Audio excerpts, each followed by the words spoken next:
What's going on, everybody? David here, and I'm super happy to be here today. I have a new series for the channel.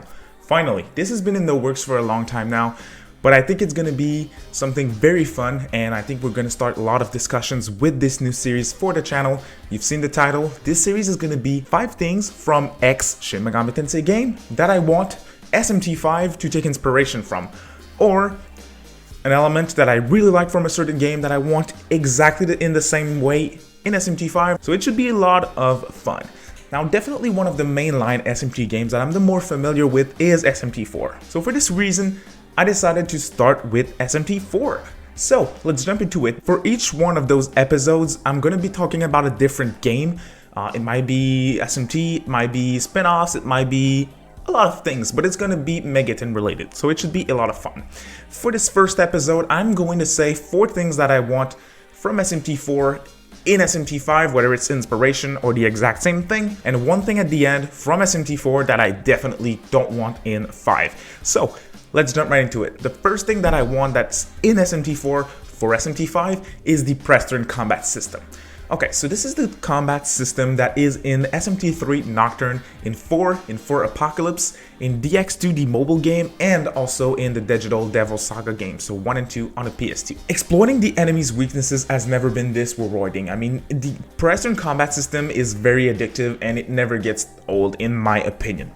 In all the games that I mentioned, you do have a certain number of turn icons on the corner of your screen, and every single time that one of your demon or yourself, you do a spell, you do a move, you lose an icon.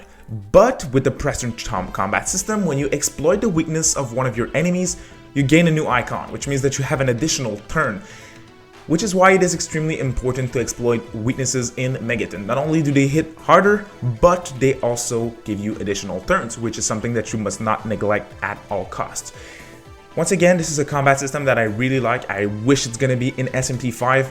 I'm sure they're gonna add some little elements here and there to polish the combat system and make it more fun and new, but I'm confident and I want the base of the combat system in SMT V to be similar to the combat system in SMT IV, which is the press turn combat system. Okay, so this second thing from SMT IV that I want in SMT V is memorable characters.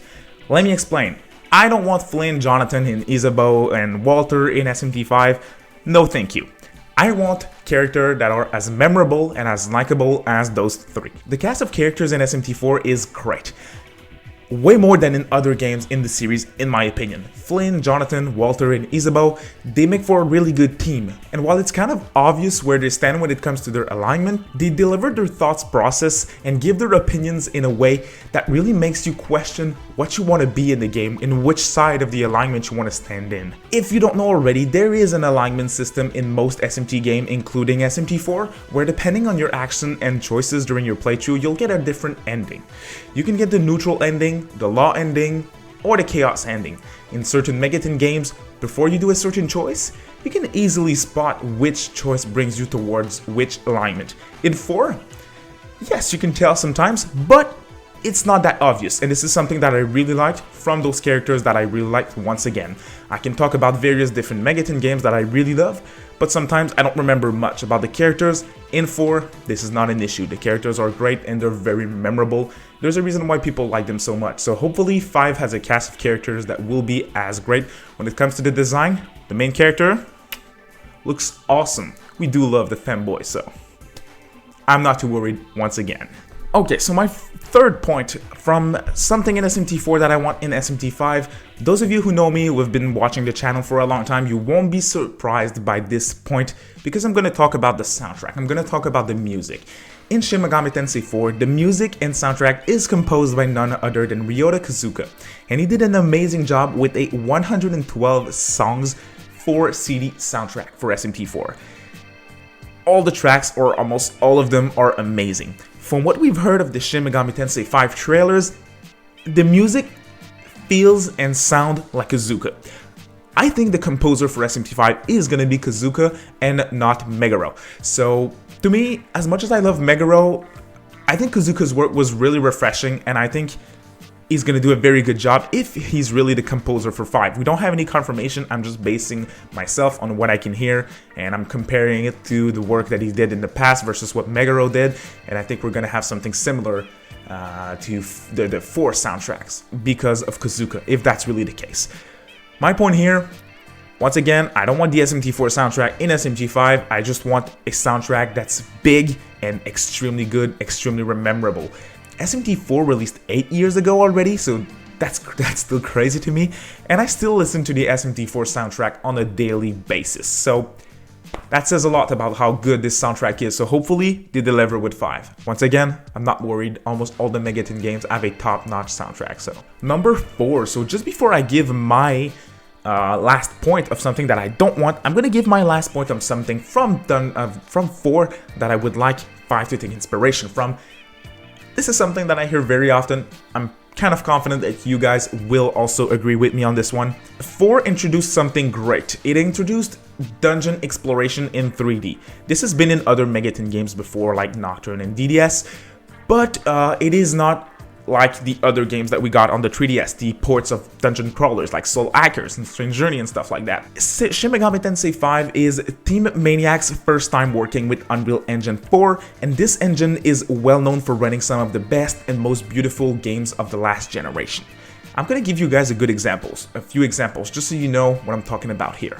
Dragon Quest XI, Octopath Traveler, Final Fantasy VII Remake, Gears 5, Dragon Ball FighterZ, and Dragon Ball Kakarot, and a bunch of other games. So as you can see, a lot of good games, a lot of beautiful games. It is the team's first time working with an HD system when it comes to mainline Shin Megami Tensei, so we can only speculate. We don't exactly know how it's gonna look. Once again, looking at the trailers, I'm not too worried, and looking at Persona 5, for example, seeing those demons in HD is something that's gonna be awesome, and it's something that's very exciting to me.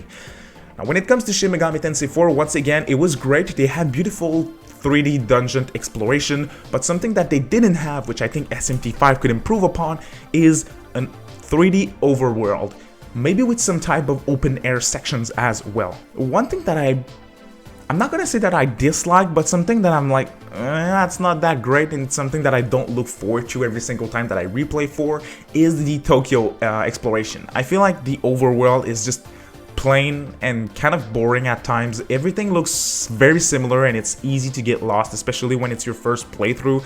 Every single time that I refer the game to one of my friends or someone who's not familiar with SMT, it's the first thing that I hear. They're like, what the hell is this overworld? It's easy to get lost. I don't know where to go. And that's kind of problematic. If they had some type of big 3D overworld, beautiful, everything looks very different from a place to another, I think they could do something very, very nice. When I'm talking about open air sections, I think they want to give you the freedom. Once again, I'm going to refer Tokyo from SMT IV.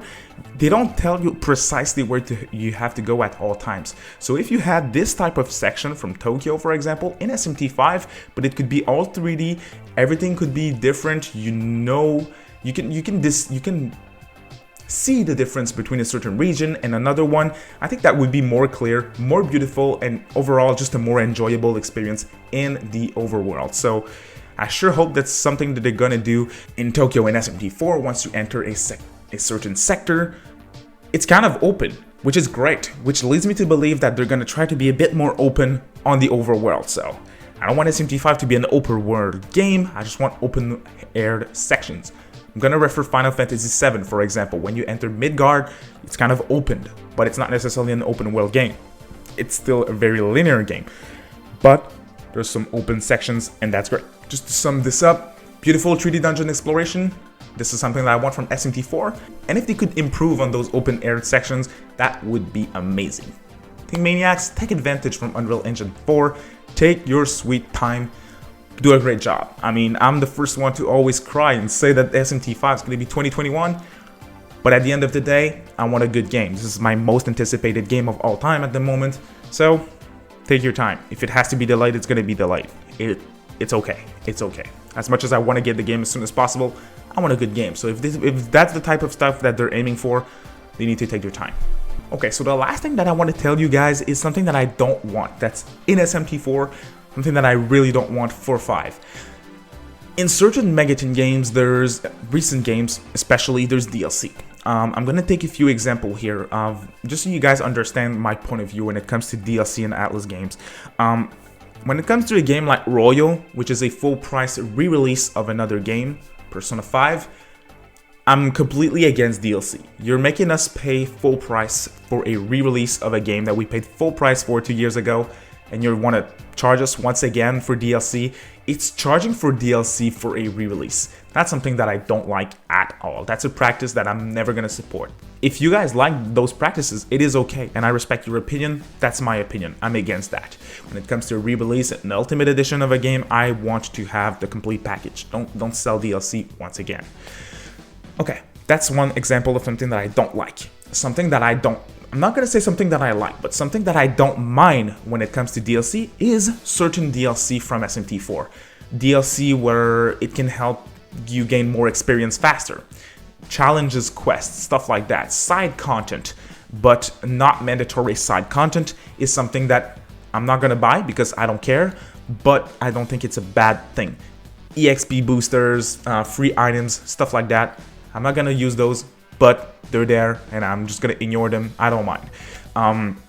Nocturne HD, once again, it's DLC for a re-release that they're going to charge a big amount for, so I'm not necessarily for that section, but if we look at their DLC, what they offer, they have those type of things: EXP boosters, challenges, quests, an easy mode. Those things I don't care at all about.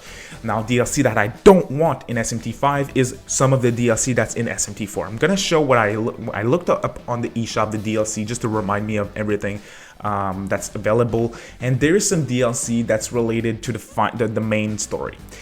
That's something that I don't want. Like, give us the complete story, give us the complete experience. I don't want my main story content blocked by a paywall. That's something that I feel is very shady, not a practice that I like at all, especially when it's like day one DLC. I'm gonna take The Legend of Zelda Breath of the Wild as an example here. This game came out, and a few months after, they were still working on DLC for the game because the game was already that big.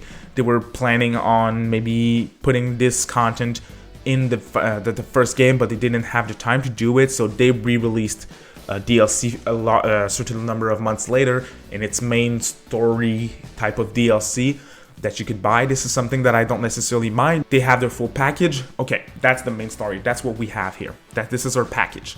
Let's cut this, and this is gonna be DLC. That's problematic. I don't want them to cut content. If they keep working on the game after and they release additional main content, I don't mind. It's not I'd rather not have DLC at all when it comes to my main content, but this I don't mind. I just don't want them to lock content day one behind DLC, especially if it's for main content. So that's it, guys. Those are 4 things from SMT IV that I really want in SMT V, and 1 thing from SMT IV that I don't want at all in SMT V. This list was not hard to do. There was a lot of things that I want and I don't want from this game, in particular aspirations, inspiration that they can take for SMT V, so there's definitely room for discussion here. If you guys would like to do a discussion, let's jump in the comment sections below and let me know what you would like to see from SMT IV in SMT V, whether it's inspiration or something from SMT IV that you would like to have exactly in the same way in SMT V. Let's talk about it down in the comment sections below. Should be really fun. We'll discuss that for sure. If you liked this video, this is going to be a series on the channel that will get us really hyped. Let's jump on this SMT V hype train. Let's go, baby. We're ready. I'm going to be doing a lot of other videos on this series using a certain game from Megaton, looking at this game, taking 5 things, inspirations that I want SMT Vs to take from those games, and I'm going to talk about this. So if you're into that type of content, please consider subscribing to the channel. And as always, if you guys could drop a like, it's very easy to do if you like the video, and it means a lot. Your support is always very appreciated. So as always, guys, thank you all so much for watching, and we'll see you next time.